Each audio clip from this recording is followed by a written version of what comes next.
This is the Lifestream Podcast, episode 21 for August 19th, 2016.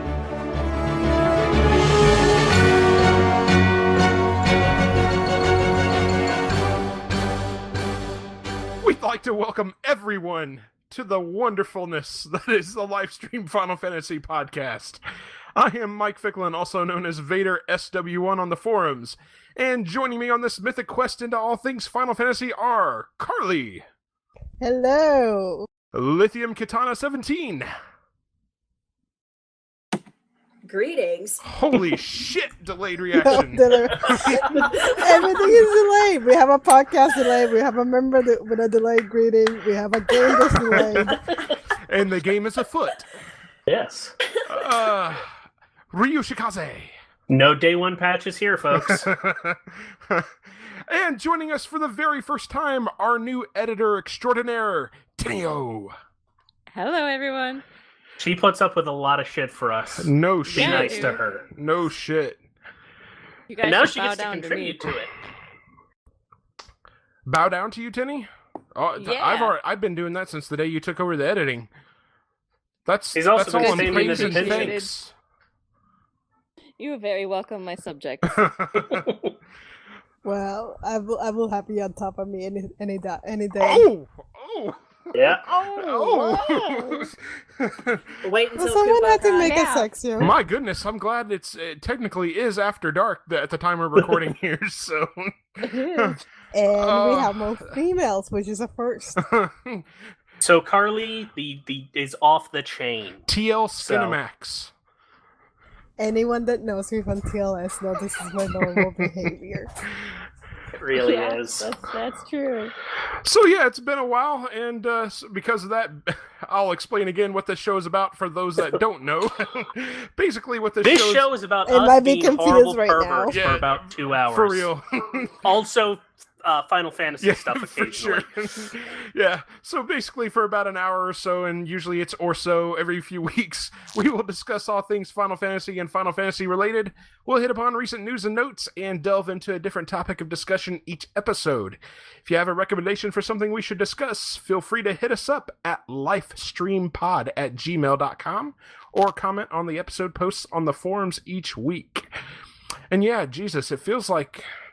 When did we record the Final Fantasy VI Retro Ryu? Has that been about a month ago, or has it been better than a month ago? Not quite a month, because that was the... Let's see. Oh, what day did we record? I want to say it was like June 23rd or something like that. So it's been it's not been over quite a month. It's been over a month. I believe you should take... No, yeah, you're right. It's been way over a month. Yeah. Yeah. I mean, regardless, we're back. We didn't quit on you. We promise. We got Well, part delayed, two, but went up not that long ago. Right? Yeah. I'm just referring to the last time we recorded. I see. Yeah. So, you can, anyone that is angry that has taken us so long to record a new episode can blame that on me. So, I seem to be the whipping boy around here anyway, so. Well, I think part 2 being delayed is kind of my fault, though, too. Nah. I've had some BS Or- going on in my life. But yeah, moving on. or you can blame it Moving on on No up. Man's Yeah. Sky. Yeah. To the east side. So we've missed out on a shitload of news since we haven't done a regular TLS podcast in quite a while here. So we'll go ahead and dive right on into the news and notes. Opening up with a little bit of news about Kingsglaive. Kingsglaive Final Fantasy 15 is getting a UK premiere on August 23rd. And apparently it was also announced that France, Germany, Turkey are also getting premieres in addition to the previously announced US and Japan premiere dates. And was kind of hoping Tets was going to be able to join us tonight so he could express his excitement or lack thereof of Kingslaive debuting near him. I think he would have voiced I'm not gonna go there. I will be sleeping. Yeah, sure. No, this whole sleeping thing, that was just an excuse to skive off and watch Kingsglaive. He's super excited about it. Well, you can hear me express my disappointment that there's a Kingsglaive showing 5 hours away from me, and I couldn't go. Why That is not? closer than me. Why not? Because I'm here recording a podcast with you guys, that's why. Okay. I don't think any one of you said I shouldn't play Also, because it there's would've not a required single going- theater on this island with the movie. It would have required going into Florida, and she'd have to deal with Florida Man. I'm from Florida, bro, so I don't know what you're talking about. Well, then you should know better than In anyone what it's like to Florida. deal with Florida Man. Oh, I definitely do. But no, I honestly, Orlando's about 4.5 hours away from me. Adding, I just rounded up to 5 for traffic and tolls and stuff. But I made a long drive home a couple weeks ago for Tampa Bay Comic Con, and I didn't. I wouldn't mind making the drive there. It's just the 5-hour drive back home that would have just killed me after watching Kingsglaive. And Just to I put wasn't that in gonna pay for a hotel perspective, there. Just to put that in perspective, 5 hours, you could travel from point A and point B in this island, and it would take 4 hours and a half. And you would have to drive 5 to go to see a movie. That's insane for me. Oh, wait till KuboCon, Carlie, and we do our road trip up to. Hell Yeah, I'll probably Yeah. lose my mind seeing so much land in one go. That's like, what is this kind of stuff? Well, To if be it honest, I wouldn't drive that much for basically any movie. I mean, I If it don't. makes you feel better, I was supposed to go up to Duluth this weekend, which is like a 3.5-hour drive, because it's the Tall Ships Festival, and this year they have the world's largest rubber duck.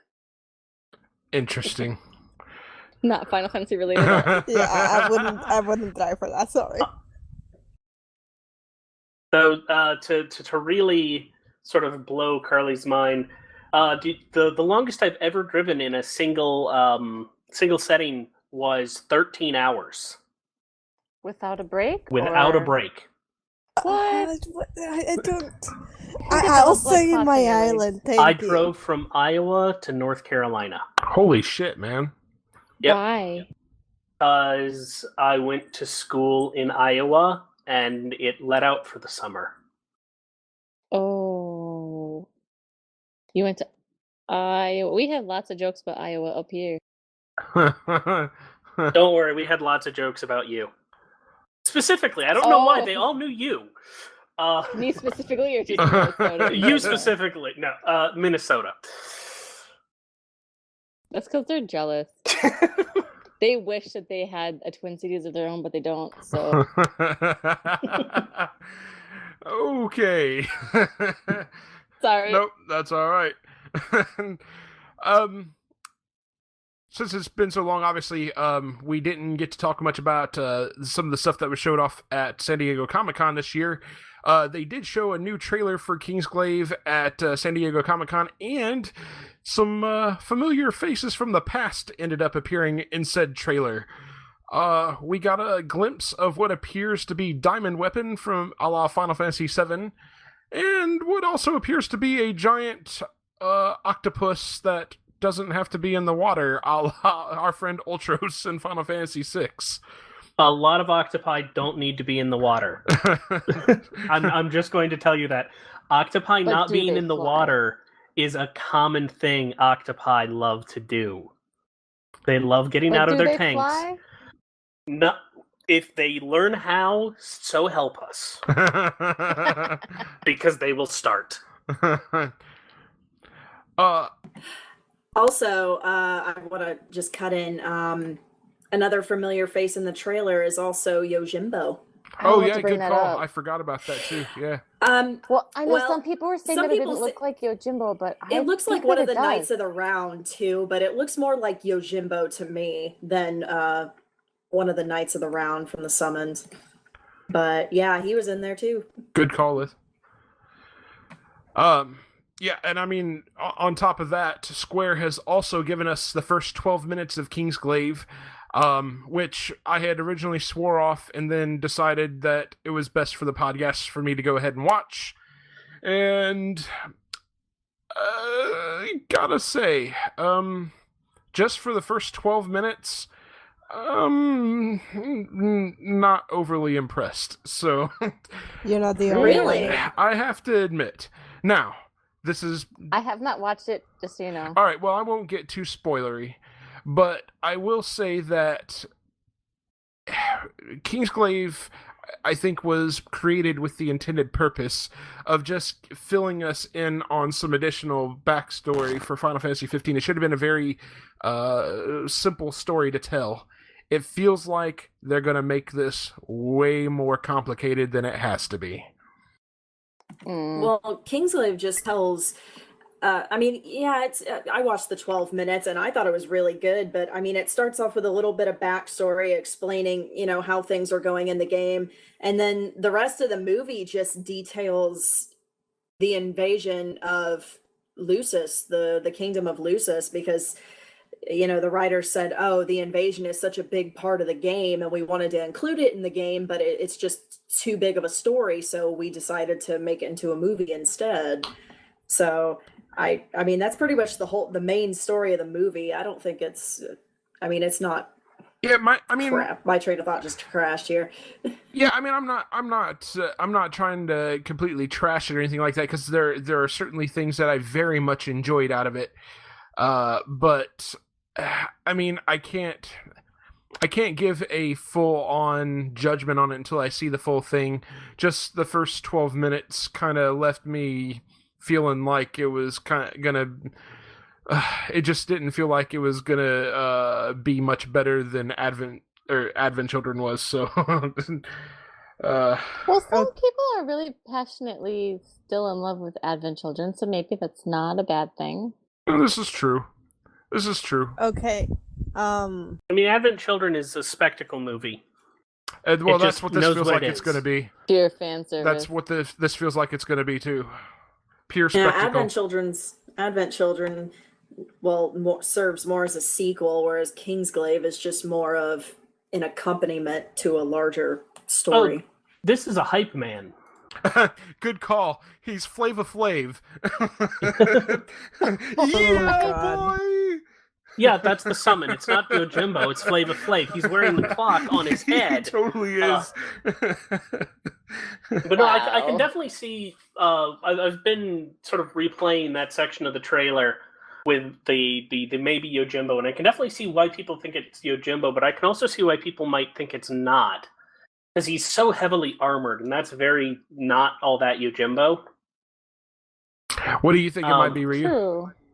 I'm not entirely sure. Bizarrely, the thing that it most reminds me of at the moment is X-Death. Kinda, yeah. I can see that. So they might bring in villains to fight. Well, I mean, or something? Diamond technically Weapon, that's- Ultros, yeah. and it would make sense because Yojimbo's only been a common enemy and a summon, never a big notable boss like Diamond and Ultros.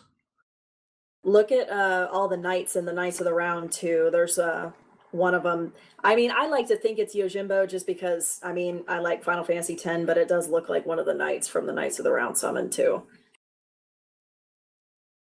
Yeah, I mean, obviously, we'll get a better look at it. I think when Kingsglaive actually drops. It's supposed to drop today. Was it supposed to drop today? Yes. Yeah, it's airing in U.S. theaters across the U.S. right now. Well, I mean, Yeah. I meant as far as the digital download, because I think the digital download's what's coming first, right? As far as home release. Digital download comes out the 30th, I'm pretty sure. Okay, yeah, that's what I thought. This is the select theater drop today. Okay. Gotcha. Just keep in mind the movie right now on IMDb is currently at 8.7. On Rotten Tomatoes, it's at 12%. Really? Rotten Tomatoes has Yes, been getting weird scores recently, so Bottom line is, go see it and judge for yourself, and don't listen to the critics. yeah. I wanted to see what the reviews were like, because the problem is people, especially critics, had this immediately, oh, it's a video game movie, so automatically they're going to hate it. most of it, what I said was like it was visually stunning, which it's going to be, but it was lacking in plot and character. I have not read the plot, but I know that the plot is on Wikipedia, and I wanted to, like, at least for this podcast, didn't want to read the plot and get my thoughts on the 12 minutes already knowing what the rest of the plot was going to be, because then it doesn't really work very well, because you're reviewing the 12 minutes, but you already know what's going to happen afterwards, so it's not very legitimate, like, reviewing the 12 minutes. But after the podcast, I'm going to read the plot, because that's the thing I do when I'm going to see a movie. Do, Carlie. Yeah. I spoiled it for myself a little by accident a little while back on the Final Fantasy Wikia. I love the Final Fantasy Wikia. They're our friends. For me, like the 12 minutes, I was not impressed. If this is gonna be the rest of the movie, it's gonna be a very boring affair. I'm not gonna say too much because Tenny hasn't watched it, but the backstory section didn't really work for me. They should have spent a little more time. Yes. Like, there are characters that we should spend at least a few minutes getting to know, and it just like moves boom, boom, boom, boom. I'm hoping we get more from certain characters later in the film, is all I'm gonna say. The voice acting, and I'm very huge in voice acting. Like, I pay attention to stuff. I know voice actors is very suspect, and some people are very good in there, and that's the same with the game. I was really hoping that would not be the case, because they got like some big names in this movie. But not everyone is a big name, and the other thing is, not everyone that's a big name automatically means they're going to be good. Voice direction That's means true. as much as voice acting, and do you know if it was done by Japanese voice directors or American voice directors? Because I've noticed that Japanese voice directors are not very good at directing, English-speaking voice actors. James Arnold Taylor. James Arnold Taylor was the director? No. No. I was cracking a joke. Like, what? Yeah, yes, exactly. Was cracking a joke. That thing. Are you trying to like talk smack about Titus? Because I will fight you.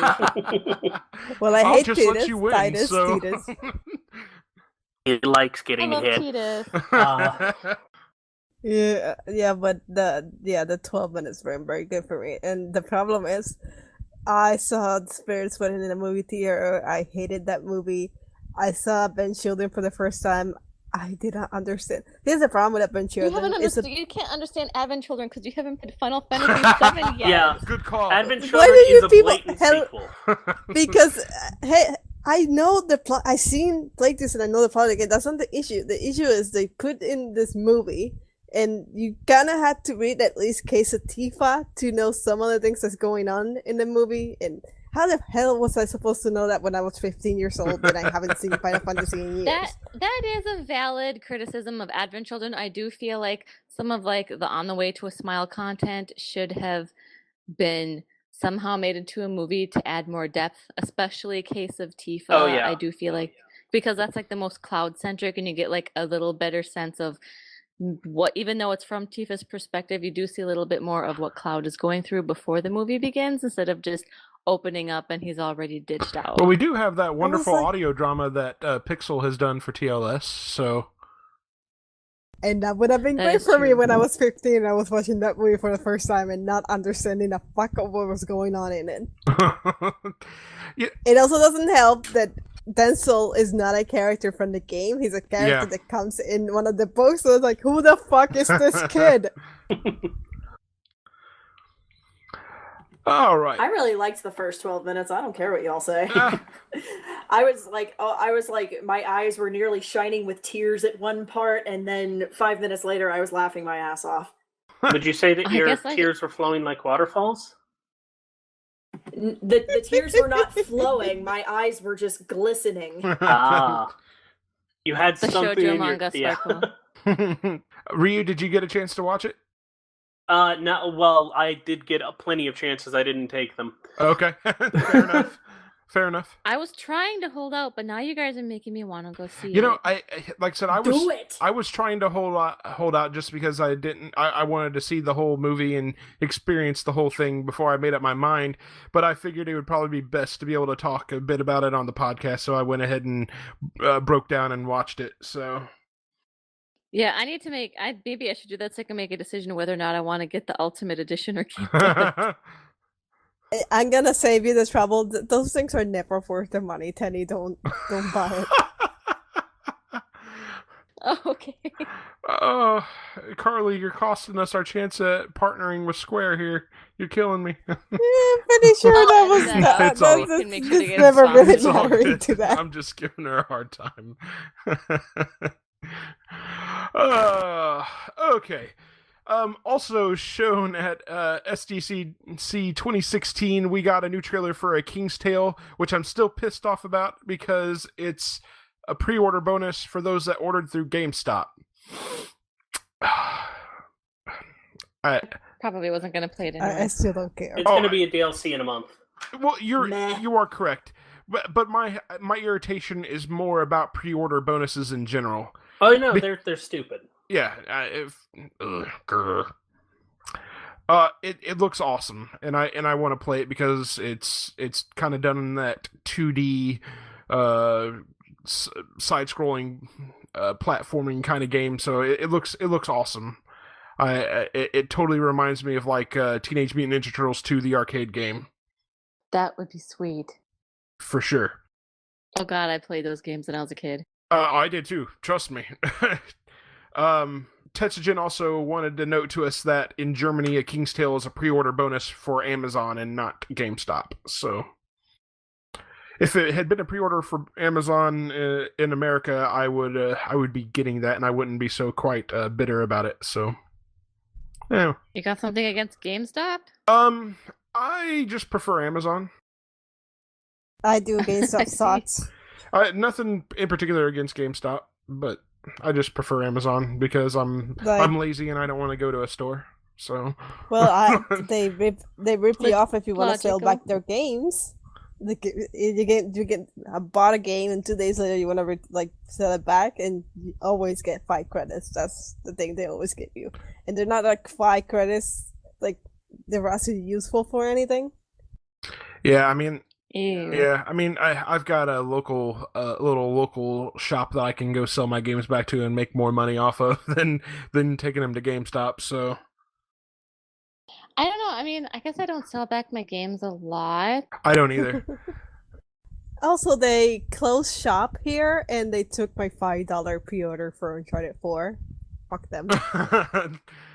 I will say this about GameStop: they usually throw some pretty cool ass parties for big releases.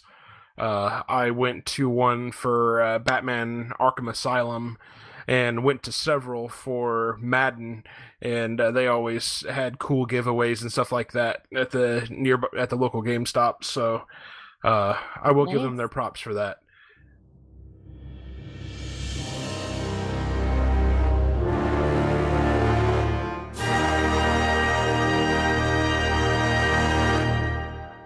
Moving on from that, we've gotten a release of Brotherhood Final Fantasy 15 episodes 3 and 4. Episode 3 was released on July 7th and was a Gladio-centric episode. And episode 4, which was just released, I believe it was yesterday or Tuesday. Was it Tuesday? I think it was Tuesday. Yeah, it was Tuesday. Released on Tuesday, centered around Ignis. I very much enjoyed both of these episodes. I think I actually enjoyed the Gladio-centered one a little bit more, but very much am enjoying this series in general. I'm going to shock you. Uh-huh. You going to shock us? Yeah, I actually watched the first 3 episodes. Hey, right on! I say this because since they came out, every single time we did a podcast debating, but I was like, I haven't seen it. Nope. Every single time. I was actually going to watch episode 4 today, but I have worked. No, what it really is CBA. A big case of CBA. No, that's CBA this day. CBA is the favorite beer of all TLSers. Yes, but not this time. I gotta be honest. They did nothing for me. Really? No. I liked is it Prompto? Yeah. See, this is a problem. First of all, can't remember any of those people's names. Prompto is the one with the yellow hair. Yes. Yep. That's the only one that I kind of sort of liked, and mainly the thing that I like about it was when he was training and he would run around the neighborhood. There was like this guy that would keep running into him. It would like cheer him on to keep going. I thought he was hilarious. Me too. He kept running for the guy, and the guy every single time, like, you go, dude, you keep going. Like, I like that guy. That's basically the only thing I like. That actually is probably my favorite episode of the series so far. I really enjoyed the Prompto episode. Now, if somebody was voiced by Claudia Black, what would your opinions be? Given that I'm not that sure would who be, Claudia Black is, I'm not. That wasn't a question for you. Oh, okay. No. See, now I'm just offended. She is the goddess on whose altar Carlie worships. That is very true. Okay. Peter, have you never seen Farscape? I've heard of it. I've never watched it. Well, She's the voice of Chloe in the Uncharted games. Okay. I don't think he has played that either. I'm sorry, Carlie. Have you played Uncharted? I have not, but I've mentioned before that I'm kind of a game stickler for the ones that I do play. So I play certain series, and it's kind of hard for me to branch out and play other things that I don't know that I'm going to enjoy or not. So Uncharted has always looked like a really cool video game series. I have just never picked it up. I don't have anything necessarily against it. I just never picked it up. start watching Farscape then. It's on Netflix. You have no excuse. There will be a quiz next podcast. I'm gonna do an imitation of Yop. I'm gonna imitate Yop and fake ban you from the podcast. Breaking out the band hammer. Awesome. But you should play Uncharted. They're great. I totally do want to give them a try. I haven't gotten around to it. CBA, Carlie, CBA. I get those feels. I understand. But going back to the actual episodes, Noctis annoys me because you've seen his character so many times in anime. So no, just no. The Pronto episode, it was the one that I at least sort of liked. I didn't actually like the fact that it was nice that Pronto wanted to be Noctis' friend and started training to lose weight and all that stuff. I would have liked better if Noctis would have reached out to Pronto before Pronto was this skinny guy that's fit and athletic, because to me it's sending not maybe the right message that they only became friends after Pronto was this fit guy. I know that's not technically Noctis' fault, because but it would have been nicer if they would have become friends before that. Well, technically they had a connection before that, though. Before Prompto decided to lose all that weight. I'm trying to remember what the exact circumstance it was now, but it's... Well, it was yeah. because he had rescued Luna's Yes. dog, and then Luna's dog went back home, and somehow, because the handkerchief that he tied on the dog's wound had his first name, Luna was able to figure out. By the who way, he that whole thing was ridiculous. First of all, how did that dog leave the front? I want that dog to sneak into places. He got out of the house and he went back to the fucking mansion all by himself. Well, what they didn't mention is herself. that it's actually a gremlin, so... Oh, that was funny then. Oh, see, then Prompto shouldn't have fed him after midnight. Exactly, And yes. him. Forgotten him what? That was a bad idea, Pronto. Now you're gonna get Luna killed or something. No, but then Luna wrote Prompto a letter saying, "Please be friends with Noctis." That doesn't make it. That whole thing is ridiculous. First of all, how did she even find him? Is the I only? did wonder that. Looked him up on Facebook. You know Maybe Prompto. he's the on only Hot or Not. Prompto. Yeah, if Luna's And away then- in Tenebrae, how is she gonna get a message all the way to Lucis? How did a dog get from another kingdom that was already invaded to a kingdom that's surrounded by a wall?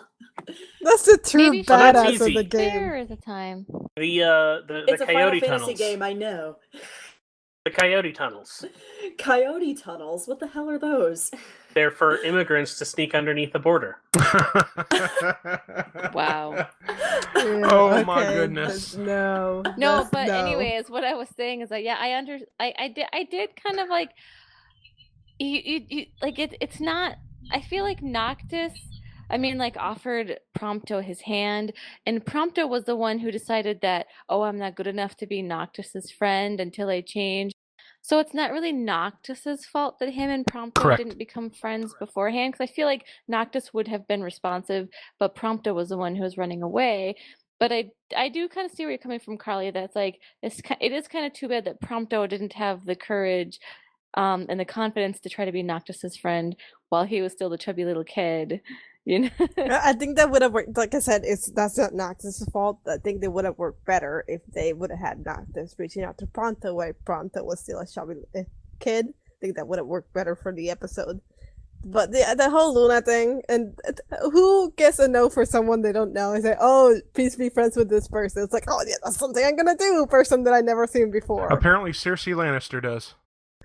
Wow. See, that would make it even worse. Because if I get a no for Cersei answer saying you have to do this, like, nope, I'm getting out of here. Bye. How amazing would it have been if the letter just said shame on it? Shame. Wow. Shame. Maybe send nudes. Yeah, those are only for her brother. Oh, hell. I'm going to hell for that. You're already here. Wow. Just a quick note on the Gladio-centered episode. We were introduced to Gladio's little sister, and for God's sake, I forgot her name. But Iris. Vader, she's one of the few actual female characters with lines in this thing. yeah, yes.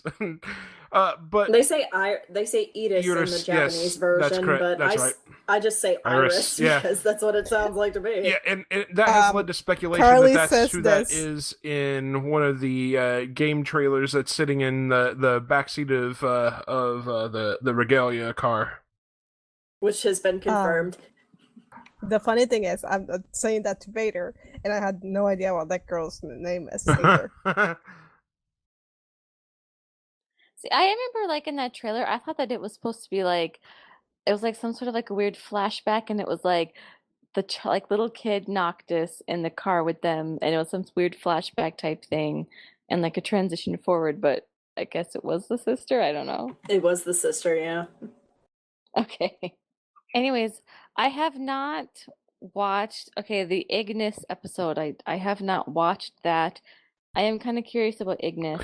It was pretty 'Cause I- good. It was okay. I mean, I did enjoy the episode. I feel like we didn't get to know Ignis any better, though.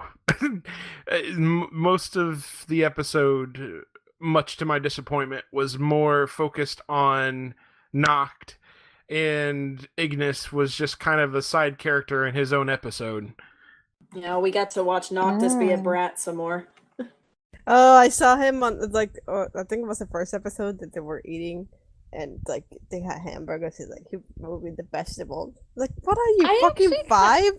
I actually thought that was kind of funny because it's they're attempting to give Noctis a personality, which I remember like back when 15 was still Versus, I always got the impression that Noctis really didn't have much of a personality at all. Well, you would get bored too if you had to wait for like 7 years for your game to come out.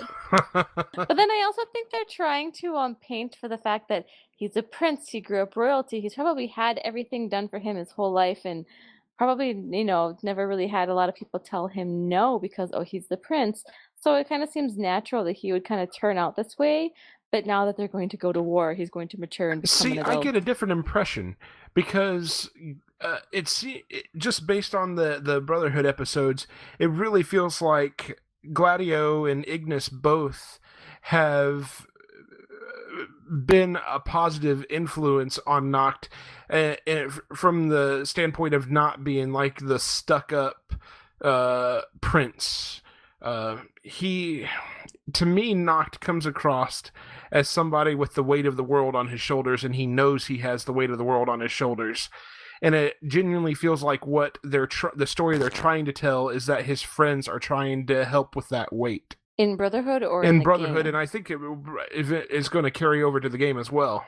Okay.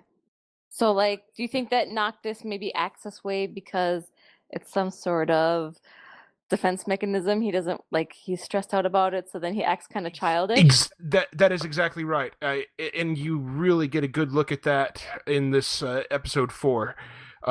You get a really good glimpse of Noct. You know, he's kind of goofing around with Prompto at one point, and he sees a video, and I won't tell you what's on the video, but he sees a video, and it just kind of sets him back, and you really start to get an understanding for why Noct kind of behaves the way that he does. And yeah, so I thought it was interesting. Okay, yeah, from that perspective, that I do like that. I'll have to go watch that episode. Yeah, he just has a moment where everything just kind of clicks into place, because I agree with everything Vader has said about his personality and everything, but shit, I don't remember where the hell I was going with this. Yeah, he is somebody who has, you know, he's got the weight of the world on his shoulders. He knows it, but he seems like he's in denial about it a little bit. Yes. He doesn't want to accept it, but in this episode 4, he does have this moment where everything just sort of clicks into place, and he slowly starts to accept this burden that's going to be put on his shoulders eventually. So is it kind of like in Lord of the Rings where Aragorn did not want to be the king of Gondor? Not quite that serious, but yes. A little bit. Yeah. It's similar, yeah.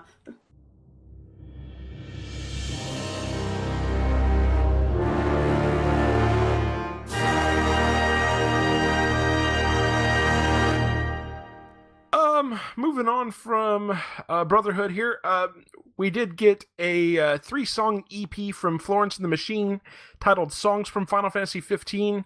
It was released on August 12th. I don't know if they did a physical copy of it. I know it was definitely released to iTunes. Physical copy? What century do you think this is? Carlie, some people do still enjoy a CD or vinyl, even. Old people. Vinyl's making a resurgence. For sure. We call those people Hipsters. hipsters. Nothing wrong with that. It's a Lexus in here. No hipsters. No, but I seriously, okay, I've been listening to those 3 songs on repeat on Spotify at work non-stop since it was released. That got me through work last Friday. I was so in love with Florence and the Machine before the whole reveal event, and I remember when they first started playing Stand By Me during the trailer, I was all like, oh my god, this sounds like Florence from Florence and the Machine singing, but I was like, no, I know, it can't you be. were freaking out. It can't be. And then they announced it. I was like, holy shit, no fucking way. And then we find out that Florence and the Machine did 3 songs. Yeah, so I was getting ready to ask. And I flipped my shit. Yeah, I gotta ask, Tenny, since you've had a chance to listen to it, I have not had a chance to listen to it yet. Is the other 2 songs, the Too Much Is Never Enough and I Will Be, those both sound like they're cover songs also. Are they definitely cover songs? No, I don't think so. I'm pretty sure. Well, Too Much Is Never Enough was written for the game, sure. because there's actually a reference to Luna in the song. Yeah, there's a line. There's a line where she says something like, "So what? Maybe Luna had it right." Interesting. Yeah, something about something I did that night. Maybe Luna had it right. So it actually mentioned Luna by name. Okay. Which maybe that song plays when we see Old Man Noctis. You mean John Wick Noxus? For sure. Yeah. So yeah, have you been impressed with this 3-song EP then, Tenny? Yes.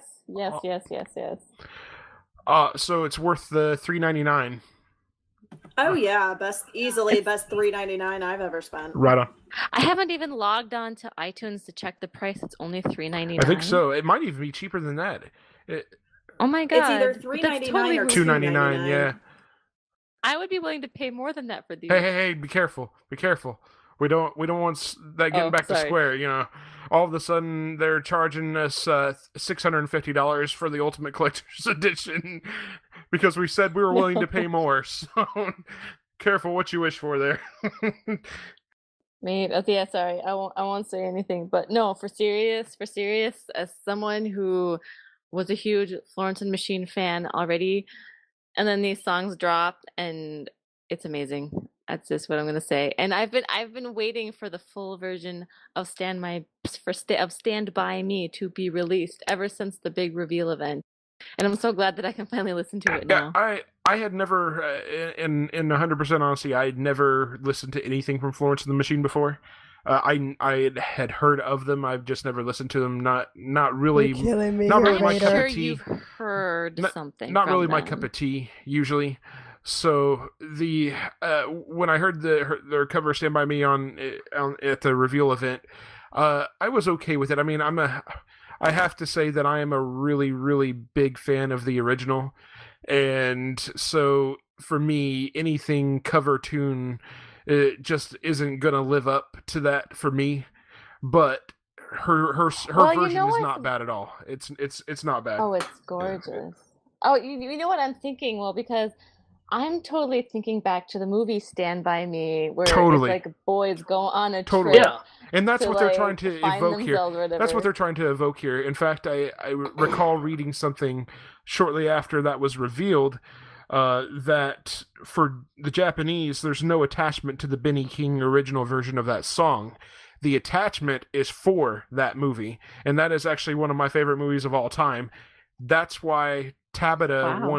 wanted that song for Final Fantasy 15 because he wanted to evoke that feeling that you get when you hear that song in that movie. So yeah, Nice. So the more I learn about Tabata or Tabata, I'm sorry, how do you Tabata. pronounce it? Tabata. I had that Tomato, right. Tabata. The more I hear about Tabata, the more I feel like he's really knows what he's doing. I do too. Yeah, and we I don't will share get that into that here sentiment. in our main topic of discussion here. So All right. No, but anyways, Florence and Machine, those songs are amazing. And Stand By Me, I don't know. I think it's a great song. I think that I knew exactly what kind of feeling they were going to be going for in this game the moment I knew that they had her do a cover of that song. And all I'm saying is that there better be a Ponda scene involving leeches. Just kidding. Doesn't have to be. You just want to see Noct drop his drawers. That's what you want.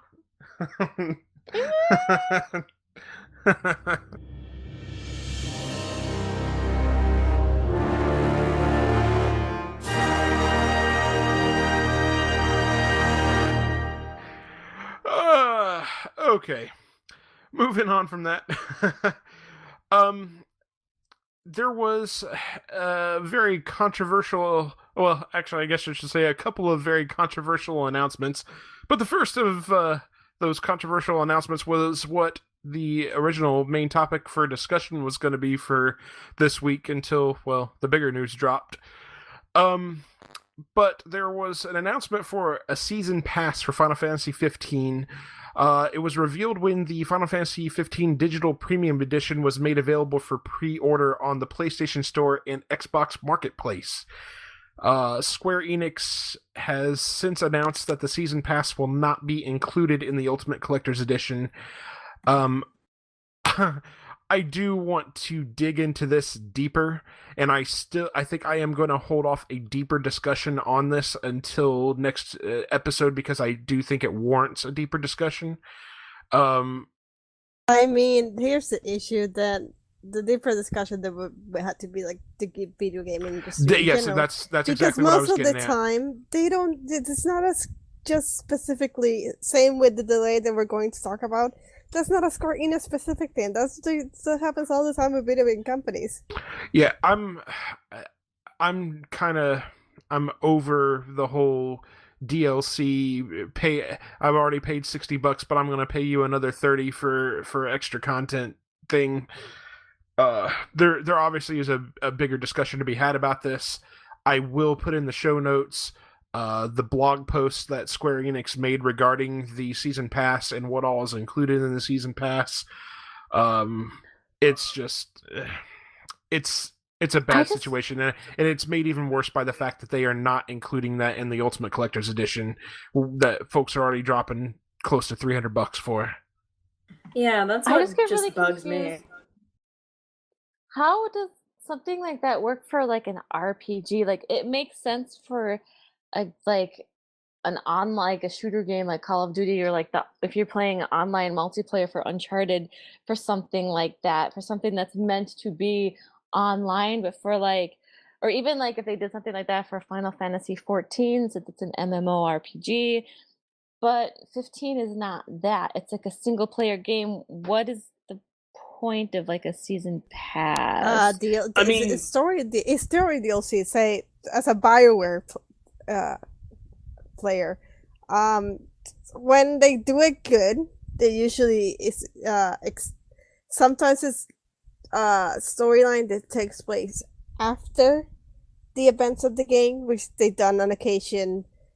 Dragon Age Inquisition had like the last one. It took place 2 years after the events of the game. Sometimes the whole day one DLC means the content was there, but it's removed to make you pay for it, which was a thing that EA really liked to do until they got into hot water with Mass Effect 3 and the whole ending, so they kind of had to get goodwill out of fans when Dragon Age Inquisition came out, not do that at all, because people were pissed as it is. But it's really that, like, sometimes they make you pay for things like getting new skins for your characters or stupid stuff that's not worth the money. But mainly is DLC is like you get new story quests, like long story quests. Either they take place during the events of the game or they take place after the events of the game. As an example for another single player series that has a bunch of DLCs and actually justified a season pass, I think Skyrim. And to a lesser extent Fallout 4.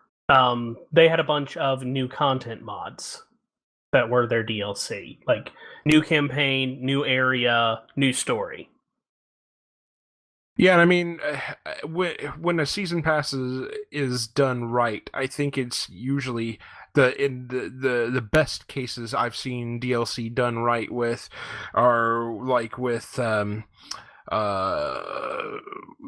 like Call of Duty, where they're constantly putting out new maps, or when you've got I think they did some really cool DLC with Batman Arkham City, where they added some new missions. But for a Final Fantasy game, I don't know.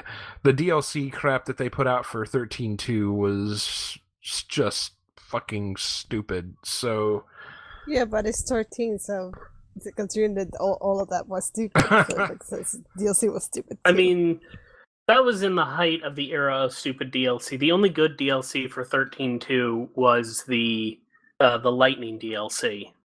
Yeah. Mostly because it was like a lightning side quest. It was a side quest, but it was additional story, and 2, if you did it at the start of the game, it gave you a super overpowered tool with which you could break the rest of the game in half. It was fun. Yeah. Well, hell, I could do that with 2 hands. Keep in mind, that we're in these. Is a bad joke.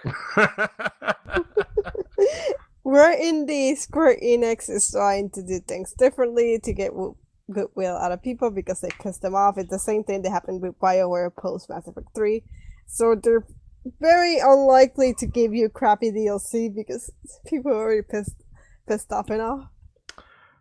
We'll see. The jury's out. The jury's still out. We'll see if they justify it. If I were, all I'm going to say about this before we move on is I feel sorry for those that have dropped the $300 for the Ultimate Collector's Edition and aren't getting the DLC as a part of that. Hey. We haven't dropped None of us any have of been it charged yet. None of us have Well, been this is charged true. yet. They're not. This they're is not true. charging us till I'm that just shit ships saying. out. So you still have a chance to like turn it down and buy something that's actually. No, because for serious, I have been really struggling with myself ever since I put that pre-order in. Like, damn it, what did I just do? Should I cancel? Should I not? You can cancel it at the last minute if you want. I mean, it's not going to charge your card until right before the game until right before they ship the game. So you've got a couple more months to decide if you want to give it up or pay for the game and get it and then sell it to the highest bidder. Yeah, I mean, we talked about this previously when they announced this, but I just went for the regular deluxe edition. The only thing that I wanted out of that Ultimate Collector's Edition, well, two things, was the soundtrack and the Blu-ray for Brotherhood. Aside from that, I couldn't justify dropping $300 for that box set. There was just no way. That and my wife I was would have one. murdered me. I was the one that said that I wasn't even willing to pay. I don't pay money for a soundtrack. I can find that anywhere for free. I'm not gonna pay any money for Brotherhood when I can watch it for free. At this point, I'm even less likely to pay any money for Kingslaive either, and just watch it for free. I don't remember Brotherhood being included in the Yes, Ultimate Edition. there's a blue. It's included. It is along with Kingsglaive and all the soundtracks. Yeah. And the How Play did I Arts miss Kai that? figure. Yeah, I knew it had Kingsglaive and the soundtrack and the Noctis Yeah, figure and the game. The Brotherhood Blu-ray will also include a bonus episode only available on said Blu-ray. It's there you rumored go. to be about Luna. Hey, there you go. A day after it comes out, you're gonna find it anywhere Oh, online. this is true, Carlie. But What are we we don't talking about after? Yeah, we don't promote that here. So We don't promote it. We just engage in it. Boys, are you guys going to be pissed if they put it on their channel? I mean, it is what it is at that point, right? So, I imagine it's going to end up out there digitally at some point anyway, so I'm not going to sweat it too hard.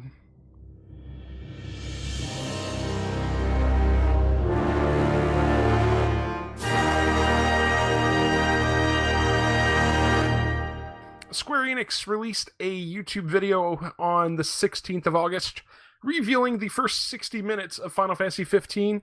I have not watched it, nor am I going to watch it, because I don't want to be spoiled on it. But it didn't really have any spoilers, and 60 minutes was misleading because some of that was people talking and not actually playing, and then part of it was repeating the things that they already played through, and half of it is already gameplay that you already seen. I have heard that, and I have also heard some not very shining remarks about it too. I have heard people complaining about everything from the graphics to the voice acting. I have not heard a lot of positive things coming out of that, to say the least.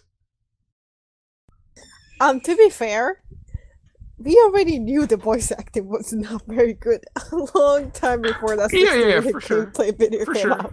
So I don't understand why people are suddenly complaining. They had to change voice actors after they released that demo because those voice actors were awful. That's not a good sign. Did any of us watch that 60-minute video? Other Well, than I Carlie? did. Yeah. Did I haven't watched it yet, but I'm Nope. going to.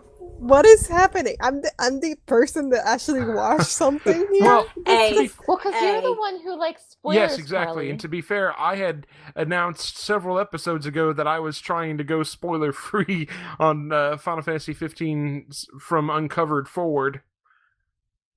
Yeah, but as Vader and Ryu have done podcasts before, I'm the person that, oh, have you seen this episode of Brotherhood? Have you watched this? Have you read that? No, I have not done any of that. I'm not the person who actually goes and do this. We've had some kind of odd role reversal.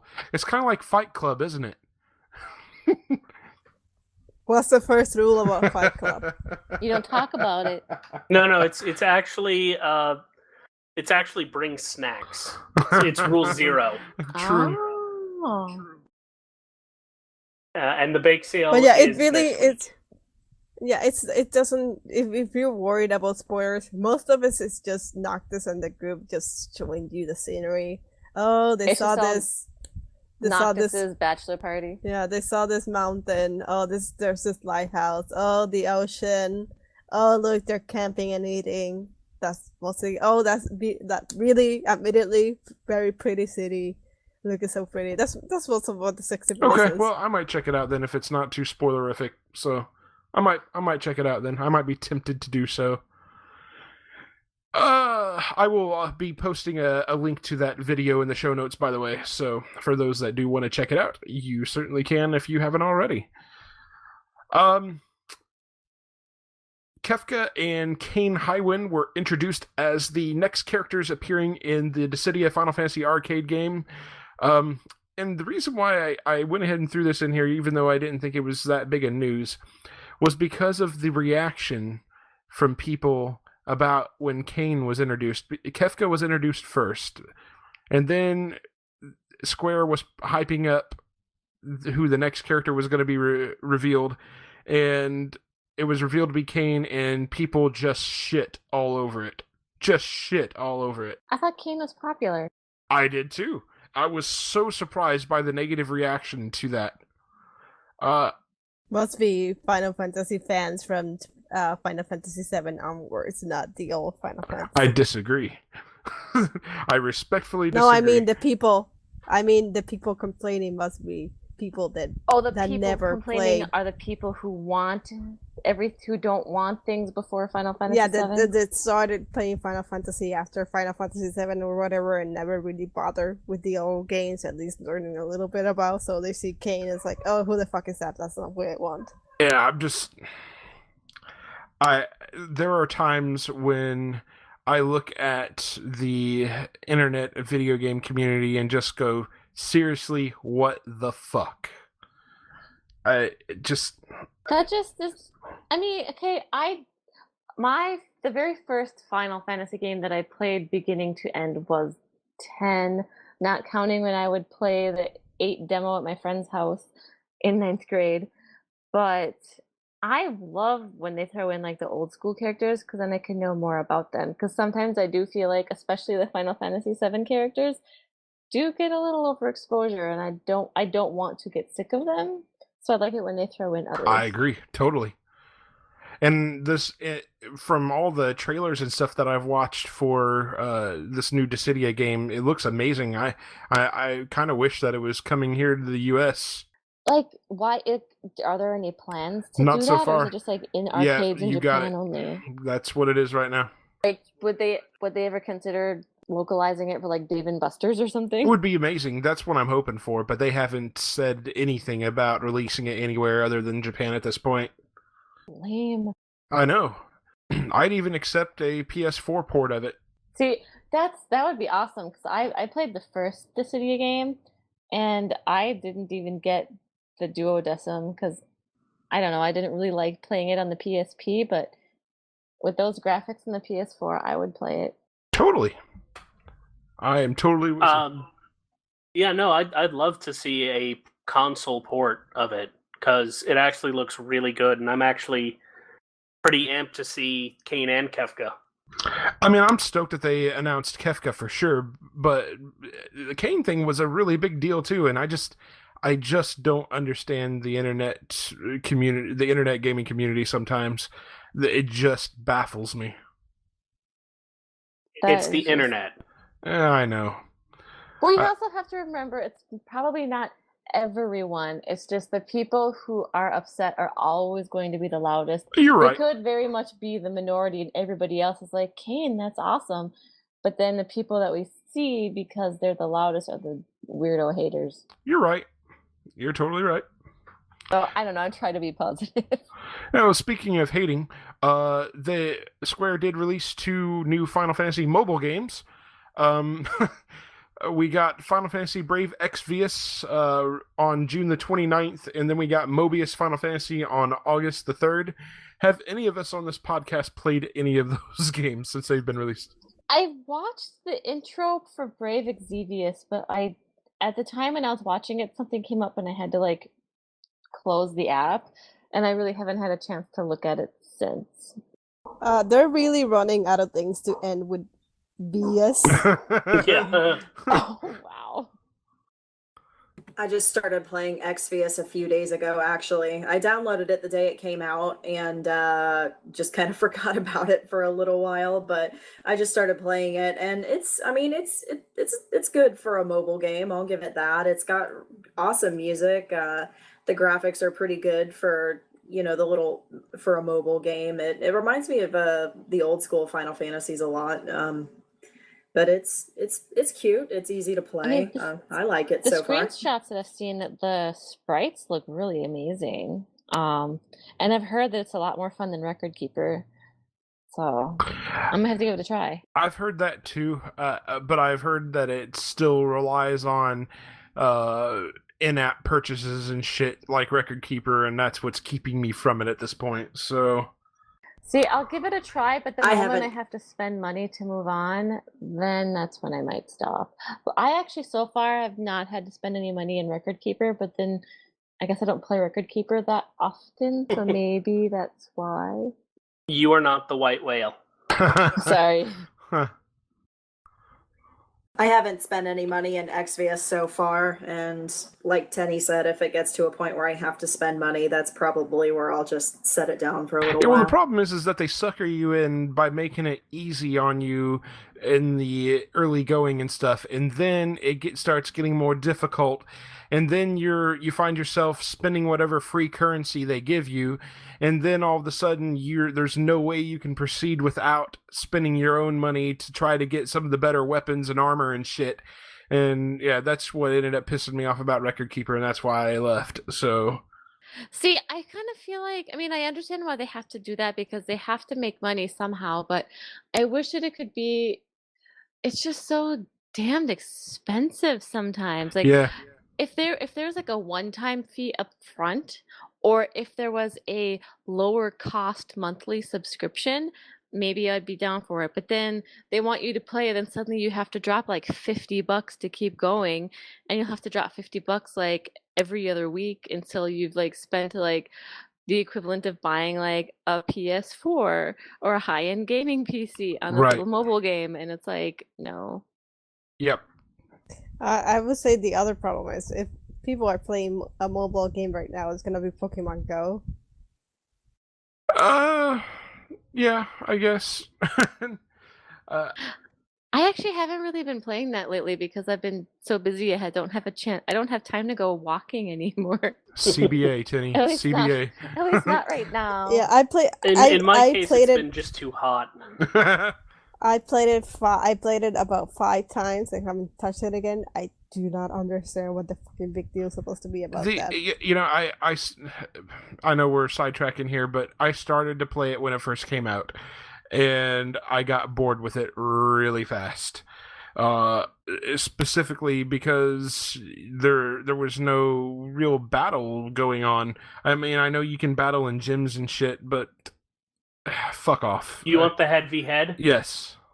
Well, They're working on it. I prefer to waste my time with Dragons, Rise of Berk, Hearthstone, and Neko Atsumi. But no, Pokemon Go, I thought was So No, Tennyo, you we've just actually lost been, casual we've not been gamers. honest to you. This is an intervention. Oh. Neko Atsume, you're addicted. I love this game though. It's Look, adorable. it's a gateway to the Sailor Moon Match 3 game. I've never heard of that game. It exists, and a lot of people are playing it, and I'm actually kind of surprised you aren't. Pulling back on the rails here. Our last piece of news here is that Justice Monsters 5 should see release on iOS and Android by the end of this month. So, Don't you mean Justice Monsters 5ES? yeah, yep. I have to wonder about that. Is that a wise move to do? So, like when they pushed the main game back 2 months, don't they risk don't they risk people like losing interest in getting sick of Justice Monsters 5 by the time the actual game comes That's out? a really good question, and I don't have the answer. The majority of mobile games that I try, I'll play. If I make it like a month, then that's not normal.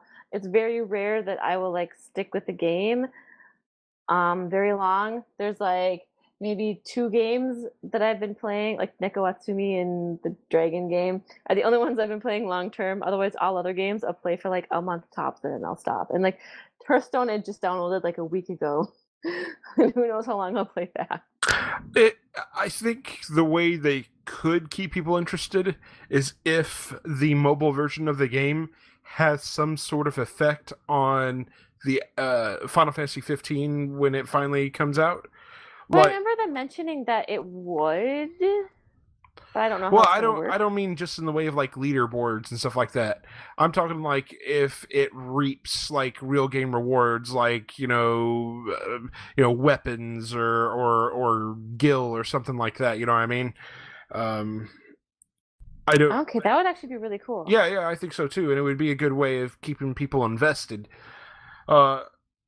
Especially with the now long wait for Final Fantasy 15. Yeah. So yeah, speaking of that, unless anyone else has anything to say about Justice Monsters 5, we can move into our main topic an hour plus into the show. Good.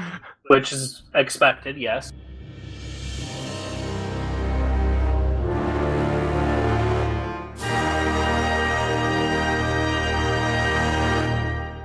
So, on to the main topic.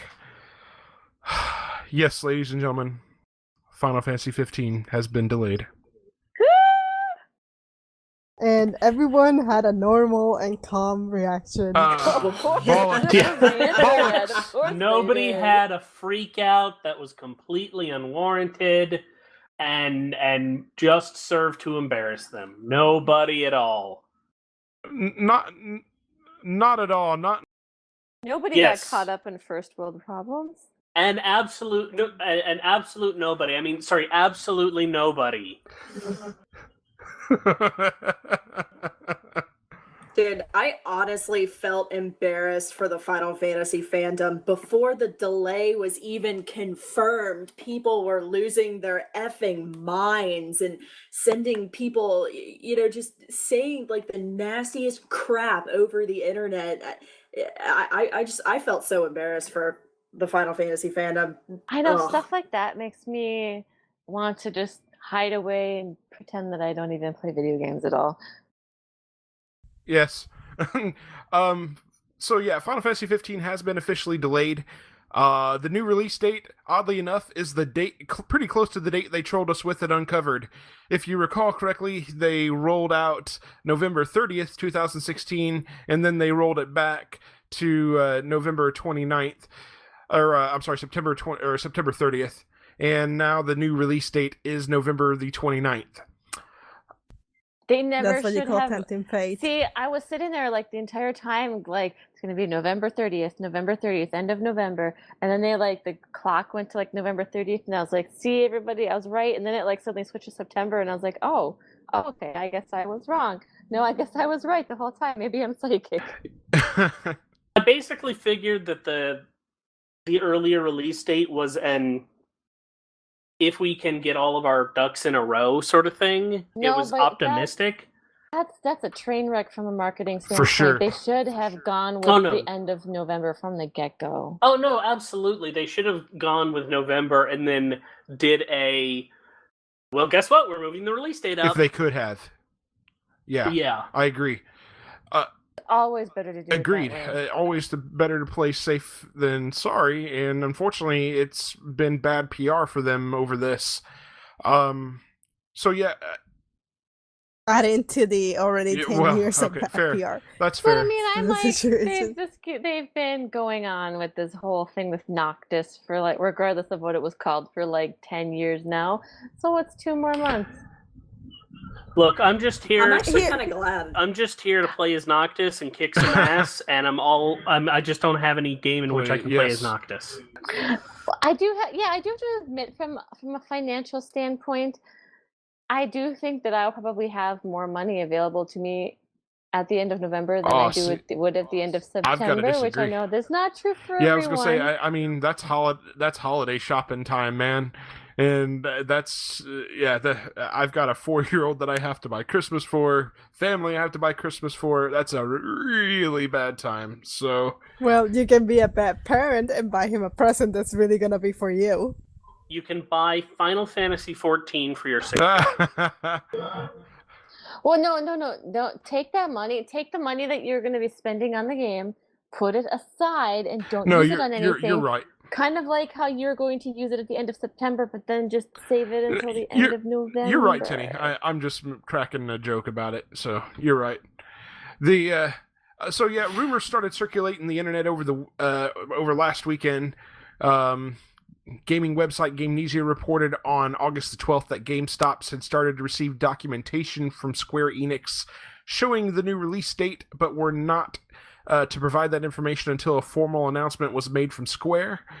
Then on August 13th, Gamenesia provided a photograph of a piece of instructional material that GameStop had received showing the new date. Then Square Enix ended up putting out a press release confirming the delay on August 15th, followed by a YouTube video featuring Final Fantasy 15 director Hajime Tabata explaining the delay. In summary, basically Tabata stated that the master version of the game was complete. They feel that version is good enough for most of the players. And to that end, on August 16th, Square Enix released a 30-minute video of the first 30 minutes of the master version of the game in English, and Tabata was looking into doing a similar video in Japanese and other languages, and he asked us to stay tuned for those videos. He also announced that the master version would be present and playable in full right from the beginning at Gamescom, which obviously we know did happen. I read several accounts of people getting their hands on it at Gamescom. He stated that while the master version is complete, Square Enix felt that it had not met the standard of highest possible quality yet. They had been working on a downloadable patch for the game that would have been released on the day the game came out. However, Tabata felt that the patch had a large volume of content, and not every machine could be connected to the internet to download the patch. He felt that the game is still one step away from achieving the ultimate quality that they're looking for. And I quote him directly when he says, "And I personally started developing Final Fantasy 15 from a desire to let everyone play a Final Fantasy that was so outstanding and amazing that it would send other games running in panic." He came to believe... Yeah, that's just PR bullshit. Oh, for sure. He came to believe that it would be a mistake to deliver the master version to everyone, and felt that his team would wind up regretting it. The disc that gets released on November 29th will contain everything that was to be in the Day 1 patch, as well as some extra things on top of that. They feel they'll be delivering the ultimate edition of the game to players without having to connect to the internet. And for those that will be connecting to the internet, he's looking into adding even more content through additional patches and DLC. So this was one big, long PR statement from Tabata here, and, you know, he looked really uncomfortable delivering the statement. So my question is, first of all, a lot of games have Day 1 patches. Second of all, does getting the information from the patch onto the disc really take an extra 2 months? No. And... So that it really, can't, the thing be is that the game... why. No, the game is not ready. That's what it boils down to. It's fine. We need 3 like, more days to polish rocks. This is the thing with Square Enix, because it's Final Fantasy 15 and it's been on for 10 years, blah blah blah. But video game companies do this all the time. We had Uncharted 4 a few months ago. They did a delay too. Uncharted 4 is probably gonna win Game of the Year. Last year, The Witcher 3 did it too, and that was one of the best games of the year. It doesn't mean anything. It just means that the game isn't ready. People that are complaining, look at Ubisoft. If you want to play, say, Assassin's Creed Unity, which was unplayable, say Arkham Knight on PC, which was unplayable.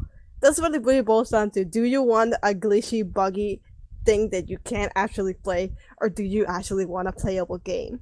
I want a playable 2 game. months is not gonna kill anyone. And the thing is, I can actually get behind Square Enix wanting to delay just a little bit and actually putting a full, proper game on a disc, because there are some horror stories of games that were released as practically nothing on disc, with the vast majority of the game as a day one DLC that was actually a download for the game.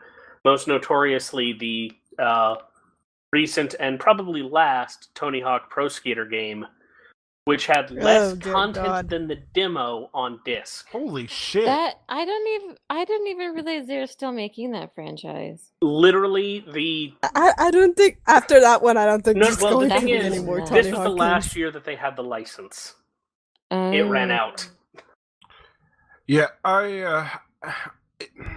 I think the first time I remember having to deal with downloading a day one patch before I could play a game was when I went out and bought my Xbox 360, and the game I bought with it was Oblivion, and I remember I wanted to just put it in and play, and I remember it made me download some god-awful long patch before I could play the fucking thing, and I'm like, what the fuck is this? I just spent $60 on a fucking game, and I gotta download a fucking patch before I can even play the damn thing? And it started with Basically, that generation.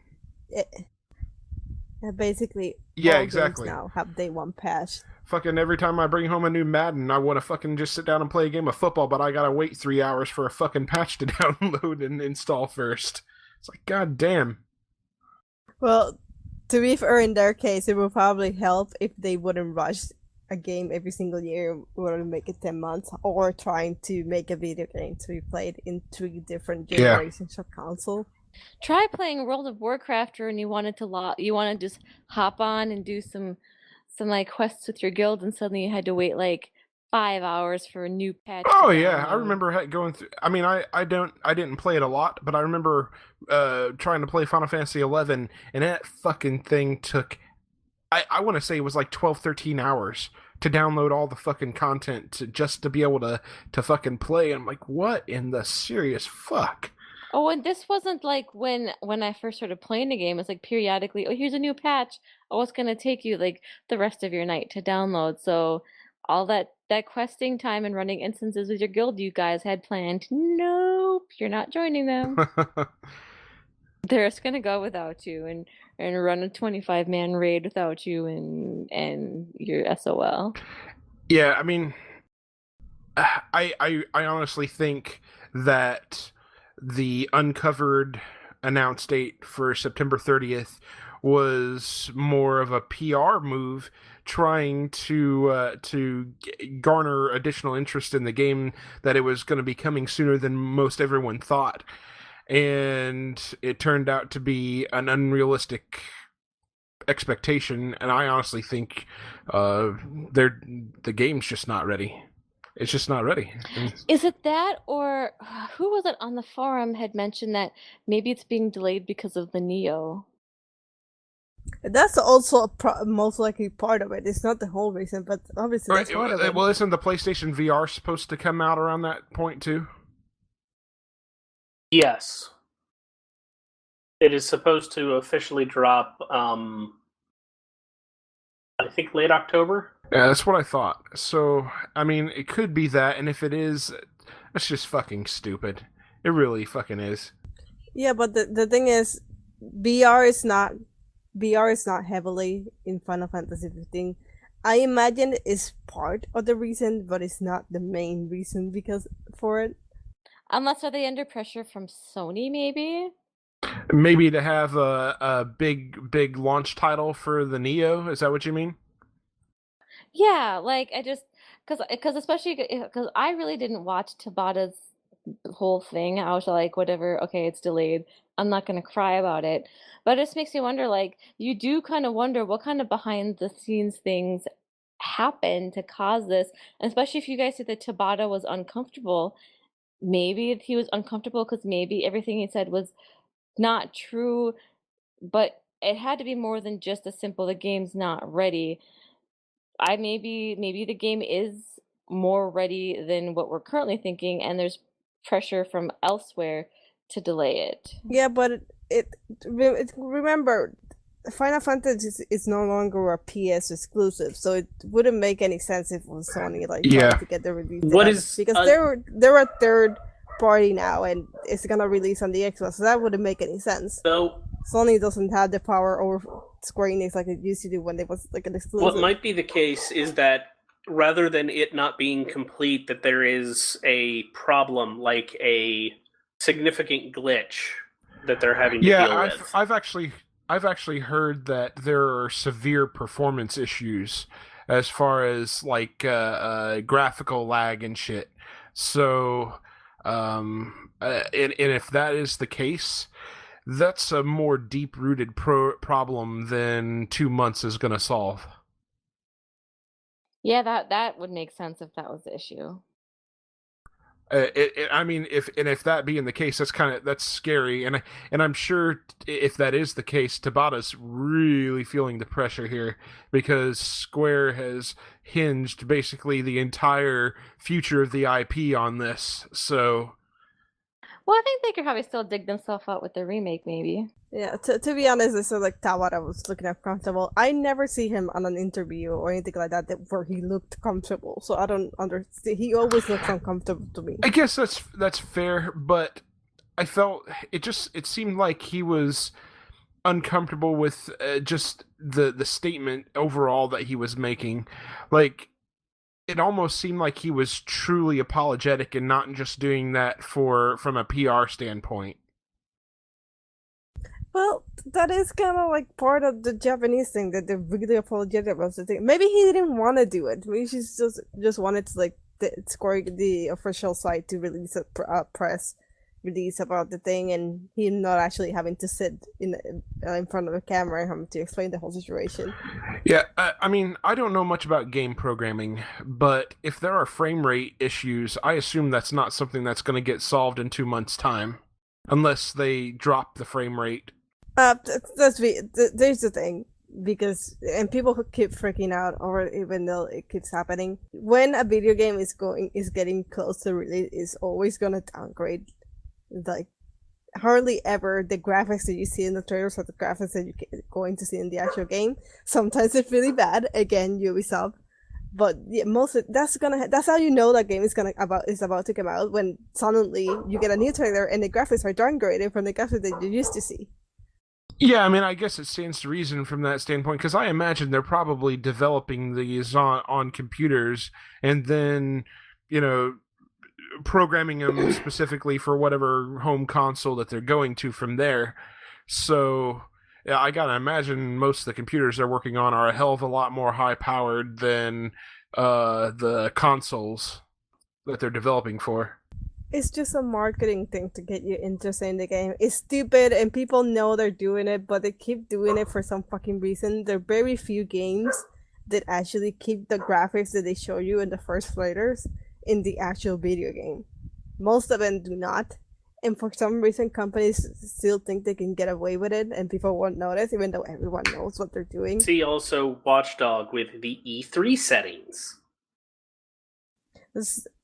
And that way deeper problems are just downgraded, because the trailer they showed, and someone did a video showing the actual quest where that trailer was showing how much story-wise, graphics, everything, how much downgraded that was.